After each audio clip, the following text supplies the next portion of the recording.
Hey guys, welcome to your study of the time period following World War II, the time we call the post-war boom. The United States becomes a very affluent society.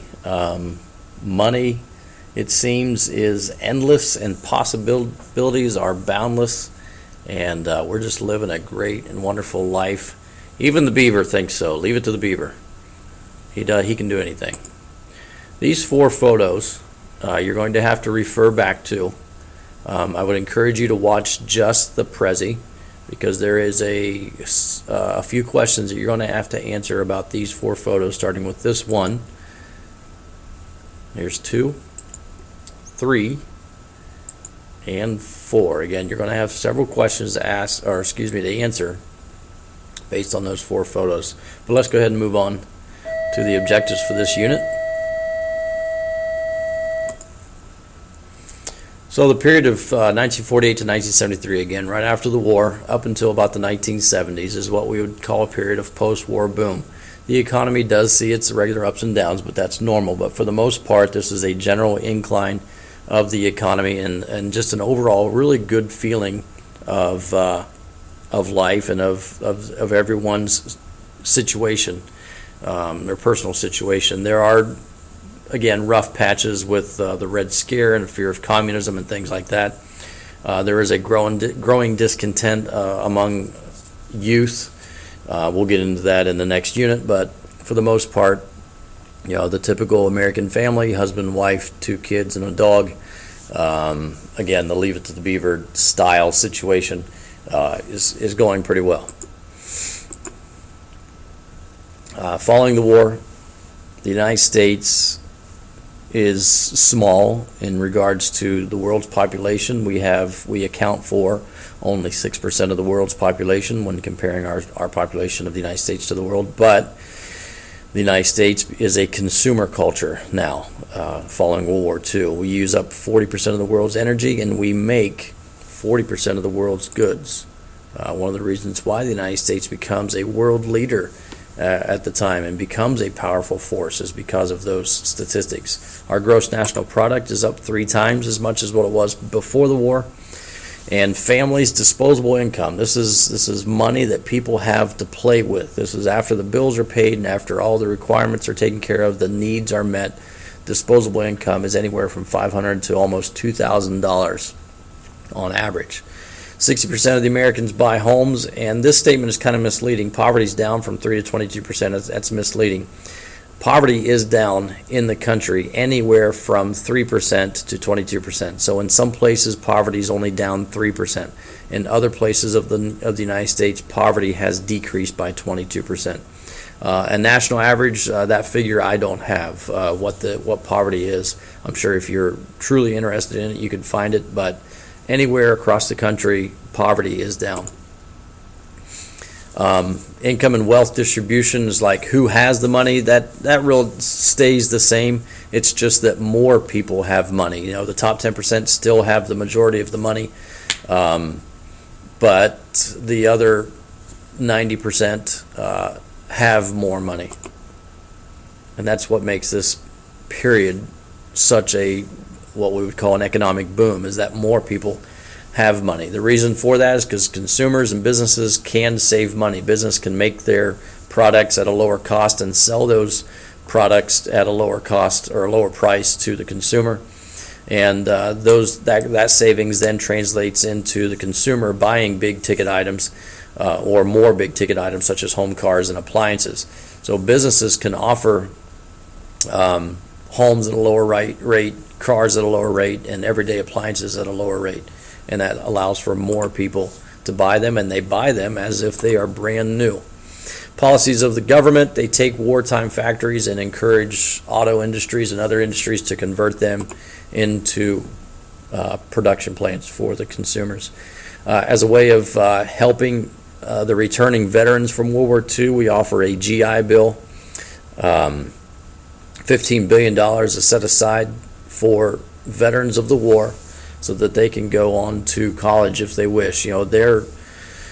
I guess it's seen that their youth has been taken from them because of the war, and so as a way to pay them back, we're going to give them the opportunity to go to school and improve their lives, something they did not have an opportunity to do before because of the war and because of the Great Depression.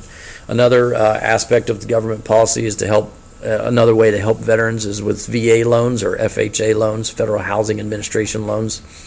Prior to the war, if you had the ability to buy a house, if you had any kind of money during the Great Depression, you had to put down 50% of the cost. So if a house cost $6,000, you had to put down $3,000 before you even moved in, and then you had a 10 to 15-year loan to pay back that other half, the other $3,000.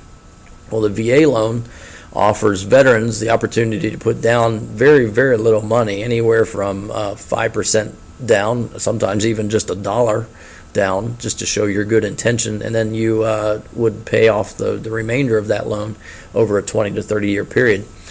Most houses today, most loans today are either 15 or 30 loans. There are some institutions that offer 5, 7, 12-year loans, but for the most part, if you just go to an everyday bank or an everyday loaning institution, you can sign up for most typically either a 15 or a 30-year loan. As far as how much you have to put down, I'm not sure on that number right now. It's been a long time since I've had to take care of that business, and I'm not wanting to get back into it. Anyhow, the VA loan, guaranteed just like a student loan, it's backed by the United States government. And because of the VA loans, FHA loans, we see an explosion of suburbs. Road construction leads to the ability for suburbs to be built, build roads and build houses along the roads. It just makes sense. That road construction also leads to an increase in the automobile industry. If you have roads, you're going to have cars to drive on them, and then the automobile industry increases the industries of other businesses that are related to the automobile industry, such as petroleum or oil or steel or rubber. So we see that one industry can improve other industries, and basically an overall improvement and increase of every industry in the United States. This is a period in which the United States economy, United States bankers were practicing Keynesian economics. The idea that the government can regulate and stimulate the economy without intruding into the private sector. It's a fine line, but the government can kind of stimulate the economy, dump money into the economy just a little bit without hurting the private sector, without overstepping their bounds on the private sector. It seems to work early on because of the Great Depression or the involvement of the United States government and its economic policies in World War II. The United States dumps a bunch of money into industry, and that does stimulate the economy, obviously. There are some economic downturns during this time period, and a lot of people then immediately question this theory, this Keynesian theory. But the depression, or I should say recession, lasts such a short time, it is able to rebound very quickly because of this theory, that people honestly believe that this is going to work, and it carries us through the 70s for the most part. As a result of the people's confidence in the economy and this new theory that the banks are using, we become a consumer culture, a people of plenty. We are defined by what we can do and how we live, and no one can stand in our way. Anything is possible. Technology increases. We see growth of subways. Everyone has money, so everyone is becoming a little more affluent. That's why this time period is called the affluent society. And a lot of individual choices out there. We do see some youth making some choices, which we'll get into in just a second. One great example of the suburban growth would be in Levittown, Pennsylvania, 1947. Mass-produced housing. You can have anywhere from two styles, 720 square feet, kind of a small house. But for a veteran and his wife wanting to start a family, this is perfect. You got 2 bedrooms. Appliances are included, anywhere from $7,000 to $10,000 home. And there is a strong sense of community in these suburbs. Now, in 1947, there were only two styles. You see here in 1957, Levittown suburbs offer 4 styles of houses. And here's an aerial view of suburbs. Now, here in our town, in our area, we don't necessarily have suburbs. We're not big enough to consider our suburbs, but we have neighborhoods in which every house looks very, very similar. It's easy to get lost in places like that. This is what you would call cookie cutter houses. Everything looks the same.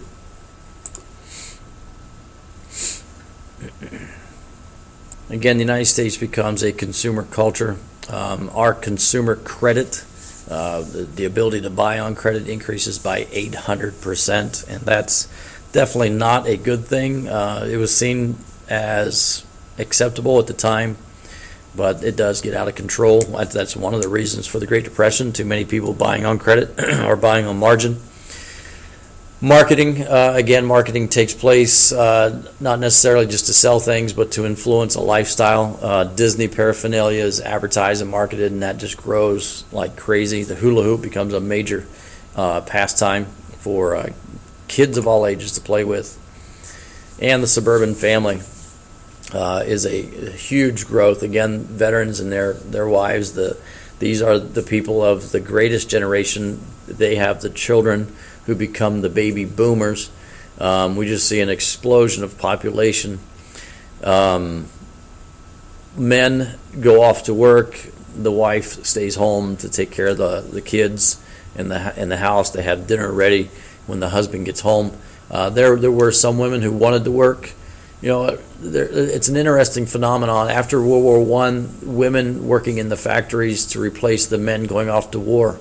When the men come back from war, most women, probably 75% of the women in the workforce, willingly, voluntarily give up those positions so that the men can have their jobs back. Well, jump ahead to World War II, men go off to war, women fill those roles again in the industry.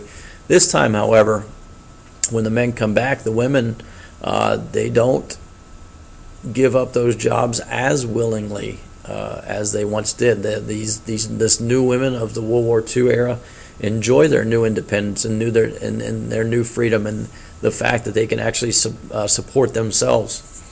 Some women do obviously give up their jobs and they go back to being the homemaker and the wife. And the men, they see women as their role back in the family, back in the home, the way it used to be, and they honestly believe that for a woman who has to work to support the family, they see that as demeaning to the women. The creation and the presentation of a book called Baby and Child Care by Dr. Benjamin Spock kind of pounds home the fact that the woman needs to stay home, but not only that, the woman now needs to focus less on herself and more on giving that child everything that child needs. So the child's needs take precedence over the mother or the parent's needs. We see this period as the beginning, or this event, this book, as the beginning of what I would call the soccer moms, not to try to demean parents who put their kids into soccer programs, but it's these kids, it's these moms who get their child involved in everything, to expose their child to all different kinds of activities and then let the child decide which avenue they really want to pursue. So we see an increase of women in PTAs, the Parent-Teacher Association. We see an increased involvement in YMCA. A YMCA moves from being a helpful organization for the homeless and the needy to an organization that provides these activities for the youth, such as soccer and baseball and football and flag football and gymnastics. And then also this leads into the women's liberation movement of the 60s with women getting involved in the League of Women Voters. So women staying home, taking care of the child, find things to occupy their time, and that's kind of the beginning of the women's lib movement. Television replaces newspapers and radios as the main form of expression and entertainment. Our education curriculum changes. The government sees a need to become more competitive with the world at large, and so a push for science and math and foreign languages is made in all schools throughout the country. The youth culture I had mentioned earlier that the youth, these children who are being grown up, being exposed to all different kinds of activities, feel like their boundaries are limitless. There's no ending to what they can possibly do. And so they start to explore, and they start to lash out at the 50s conformity. I don't have to be at home for dinner at 5 and be at bed at 9. Why can't I stay out a little bit later? And this rises, or it shows an increase in rise of what we would call juvenile delinquency. These parents who believe that there should be a rigid structure to their children are actually the reason why these children are lashing out against this rigid structure, because they've been exposed to so many things and been told that they can do anything. The kids take it a step further. The youth take it a step further and say, okay, well, why let me do anything I want to. And we see this as the James Dean era and Elvis Presley and rock and roll, fast cars and fast women. And so that youth culture of the 50s and 60s leads into our next unit, the period of the hippies, and a lashing out of or against federal power, a lashing out against the norm, so to speak. Thanks a lot, guys. We'll see you later.